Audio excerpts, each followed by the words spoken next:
I can't get enough of my new Toyota Tacoma SR5.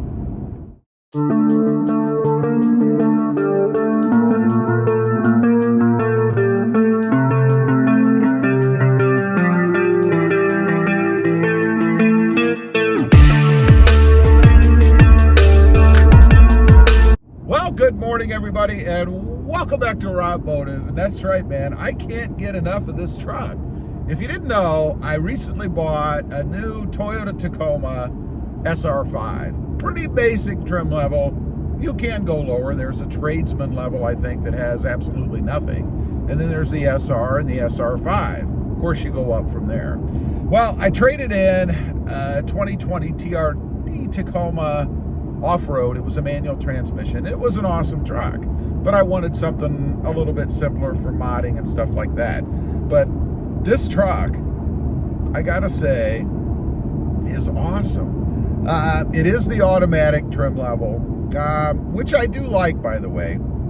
I do like driving a manual, but the simplicity of jumping in and just taking off and cruising without having to worry about shifting or anything has its merits too. It's fun. But this truck, you know, I'm really kind of shocked, kind of surprised. It is better than my 2018 Tacoma. It was a sport version and a little bit firmer. The ride quality in that truck, I would say, was not as good as it is in this truck.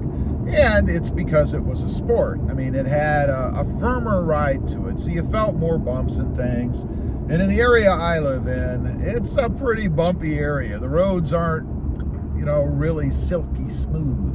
So the ride quality in this is fantastic. You know, I wish YouTube had field vision. Well, that might be kind of weird. Might be something complete. And no field vision. But it would be cool to be able to express the way the truck feels through video other than just words. Because I gotta say, it is awesome driving around in. It's nice and smooth. The acceleration is good.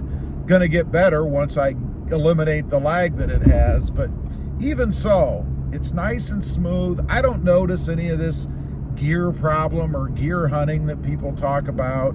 Seems to be pretty darn well mated to me. Pretty smooth. The options and things that I have in it, I gotta say, you know, my 2020 Tacoma had a lot of stuff on it. All kinds of things. I had the tech package with the 3D camera and all the alarms and bells and noises and things when you get close to stuff, lane departure, all that stuff. And I don't know, I'm not a big fan of that kind of stuff. You know, the nanny systems. You know, if I'm driving down the road and I start to drift a little bit, it's probably because I intend to, and I'm paying enough attention that I'm not gonna drift all the way across the road. You know, I think sometimes these systems make it a little bit too easy and you don't have to pay as much attention as maybe you should be. You're depending on the system, and if for some reason the system doesn't work, you could have a problem. So I don't miss any of that stuff. I don't miss any of the bells and whistles and any of that kind of thing. The looks of the truck, it's pretty basic. You know, my other one, of course, it was lifted. It had all kinds of other things on it right up until I traded it off. But even when I traded it off, after taking all of the stuff off of it, it still looked pretty darn good. Still was lifted, still had the bigger wheels and tires. But there's something about, again, the simplicity of this truck. It just feels natural, more natural, I guess, to drive around in. I love the way that it's set up. Of course, the interior's not that much different. I mean, I'm missing a few buttons and things, which is okay, not a big deal. But otherwise, it generally looks about the same. Somebody had asked me, do you get the leather wrapped or full leather wrapped steering wheel? And you can see it right here. You do, at least in my truck. I'm assuming it's standard on the SR5. Probably not, maybe not on the SR, I'm not sure. But love the way that is. The amount of chrome, yeah, I hate to say it's the same. We're going to be doing something about that. Going to have to get rid of as much chrome in here as I possibly can. That's going to be coming up. So not a lot of differences as far as that goes. The cloth seats. I forgot how comfortable the cloth seating is. It may not be the flashiest look. I mean, you can see it back there in the back. It's a pretty basic pattern. It's nothing flashy or eye-catching. It is the SR5 trim level after all. But still, it's comfortable, and I like that. You know, the leather, while it does look good, I must admit, there's a couple of things. It's hard to keep clean, you know, with dust and pollen and stuff in the air. It seemed like it was always dusty. You could always see stuff on it. And I know there's still going to be stuff on the cloth seats, but hey, if you can't see it, it isn't there. The bolstering is probably pretty much about the same, but again, it's not as stiff as what the leather seating is. So it's more comfortable from that standpoint as well. Heated seats and junk like that, I don't have any of that in this truck. I did in the TRD off-road. I live in a climate that's always warm. We might have a handful of cooler days, you know, during the winter, but I certainly didn't need heated seats. And I know there are a lot of people out there that do. I would go aftermarket. I would go with the SR5, and then I would have heated seats put in. I've done that before when I lived up north where it was cold, and the cost was about $300, something like that. Much less than you're gonna pay if you get a package that includes heated seats and all that kind of stuff. So I would go that route. Again, I certainly don't need it. No sunroof in this truck. Not a big deal to me.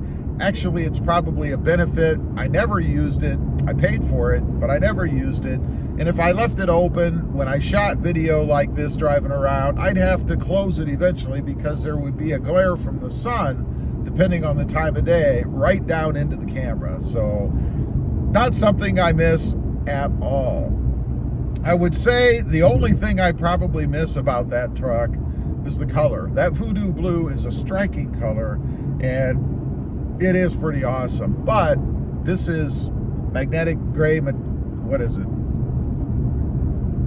Magnetic gray, but this is magnetic gray metallic, another favorite of mine. I do like this truck, and I think it'll be a great blank canvas to go ahead and start on. So anyway, I am digging this truck. I find now, and it's probably a little bit of the newness of it, but every time I go somewhere, I'm taking this truck now. Before, it was my Gladiator, which I still do love, by the way. But this truck is on par with the fun factor, I suppose, as far as driving that truck. So it's awesome. I highly recommend, if you're in the market and you don't need all the bells and whistles of a TRD trim level, and you're a modder, if you're into modding and things, I think you definitely should consider the SR5. Take it for a ride, see how it feels. You know, it doesn't have all the stuff on it, but it certainly has enough to give you everything that you need to enjoy the truck. Anyway, just wanted to get on here. I just happened to think, you know, man, as I'm out driving around again in this truck, how much I really do like driving it. Leave a comment, let me know. Have you found your perfect trim level in the Tacoma? I'd be curious to know. Also, real quick, I do have 2 additional channels. Robmotive FST, all about my 2021 Toyota Tundra. And Robmotive JT, all about that 2020 Jeep Gladiator. Check them out, and if you're interested, why not subscribe? Don't forget to click that notification bell so that you don't miss out on any upcoming videos. And do me a favor, smash that subscribe button on the way out. Thanks for watching. Stay safe out there. Bye.